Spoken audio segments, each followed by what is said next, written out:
जय जिजाऊ जय शिवराय बांधवांनो. तर आता 29 जूनला आपल्याला अंतरवाली सराटीला दादांनी बोलवलेलं आहे. तर आपल्याला जायचं आहे आणि तिथूनच सगळी दिशा ठरणार आहे की पुढचं प्लॅनिंग काय करायचं आहे काय नाही, किंवा हे सरकार कितपत आपलं एवढं 2 वर्ष झालं आपण सांगतोय किती मनावर घेतलं आहे काय नाही.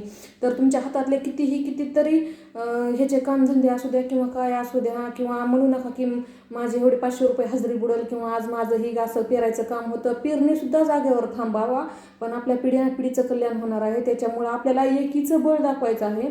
त्याच्यामुळं सगळ्या प्रत्येक घरातल्या व्यक्तीने तिथं अंतरवालीला आलं पाहिजे आणि एकीचं बळ दाखवलं पाहिजे. कारण की आपल्या समाजात पण आता मी कसं लहान तोंडी मोठा घास घेते, राग येऊ देऊ नका माझ्या बांधवांनो, पण आपल्या समाजात कसं आहे की माझं भागलंय ना, आता मला दुसऱ्याची काय गरज आहे. पण तसं नाही. आपण दुसऱ्या पण जातीचं की जी घ्यायचा आहे तो आदर्श घ्यावा लागते.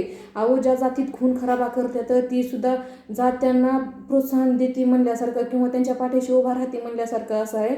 आणि आपल्याला तर सत्याची लढाई आपल्याला लढायची आणि आपल्या हक्काचं आरक्षण आपल्याला घ्यायचं आहे. आपला समाज इतका मागं पडला आहे की काही दिवसांना आपला समाज बघायला देखील राहणार नाही. आणि असं नेतृत्व दादांसारखं इथून पुढे आपल्याला भेटणार सुद्धा नाही. अशी व्यक्ती जपणं इतकं कामाचे आहे ना की वेळ निघून गेल्याच्या नंतर माणसाला समजेल, पण आता समजणार नाही. ज्या लोकांचे कुंडली प्रमाणपत्र निघाले त्यांनी सुद्धा सहकार्य करा.